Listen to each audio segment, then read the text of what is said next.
Andri, mengamati juga yang mana pada rilis sebelumnya begitu ya, yang mana BMKG melihat hujan akan datang di beberapa atau di sejumlah wilayah NKRI ini di bulan Oktober hingga Desember. Tapi andai kita melihat secara faktanya justru pada 19 Oktober kemarin begitu ini cuaca atau suhu malah naik bahkan di kisaran 35 hingga 39 derajat Celcius. Sebetulnya fenomena apa yang tentunya warga Indonesia sedang alami atau di Republik ini sedang alami? Atau Anda juga bisa menjelaskan secara detailnya Pak Andri, silakan.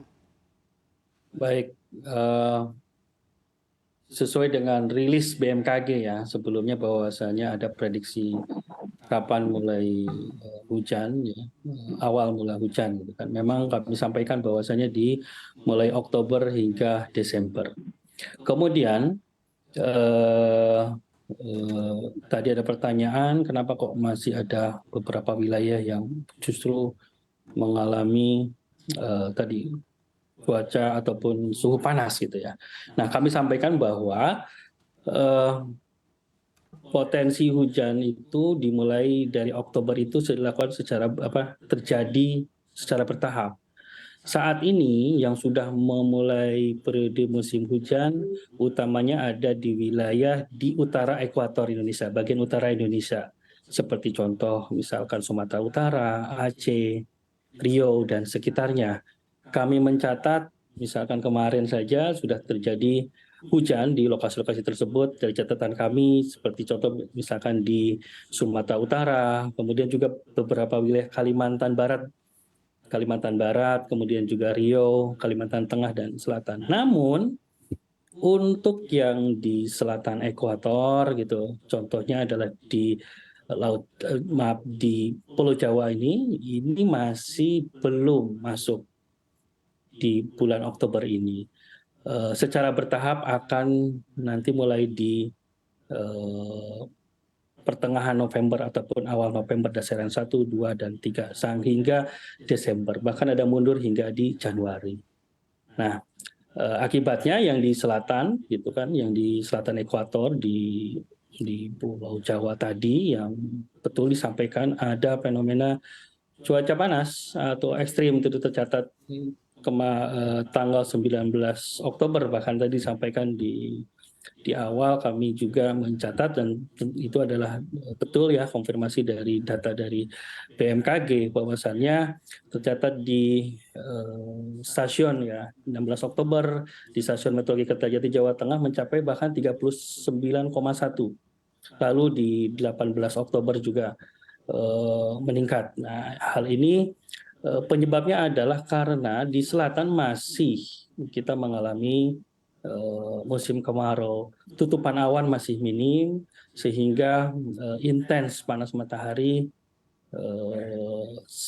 semakin kuat dirasakan, apalagi posisi gerak semu matahari sedang menuju ke selatan ekuator sehingga ini tentu suhu yang dirasakan terasa lebih panas dan terik ya. Nah, demikian. Oke, baik Pak Andri. Pak Andri, untuk kami menyampaikan begitu ya, kekhawatiran yang terjadi juga di masyarakat yang mana juga banyak yang bertanya apakah memang suhu panas ini kemarin sampai 39 derajat Celcius akan bisa lebih tinggi lagi atau bahkan bisa mencapai 40 derajat Celcius. Anda bagaimana menurut pengamatan dari Anda Pak Andri? Dan kiranya juga mengamati juga terkait isu yang mana pada tahun emas Indonesia malah juga diproyeksikan akan menjadi malapetaka, banyak bencana di mana-mana di Republik ini. Bagaimana kalau dari pendapat Anda Pak Andri? Oke, betul. Threat itu atau ancaman itu ke depan akan terus mengintai kita. Karena ancaman perubahan iklim atau perubahan global ini nyata di depan mata kita ya.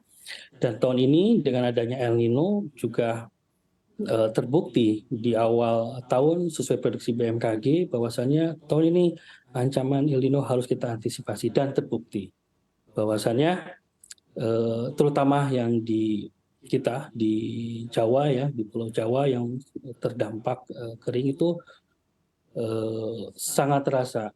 Hal ini lihat kekeringan sudah mulai melanda lalu juga suhu panas dan tentu kaitannya dengan bahwa nanti di 2045 gitu kan, ini ancaman itu terus dari tahun ke tahun ada peningkatan tren suhu meningkat ya. Sehingga ini perlu kita antisipasi dan juga perlu langkah-langkah konkret. Dalam pertemuan di Bali minggu lalu itu ada forum World Water Forum ya.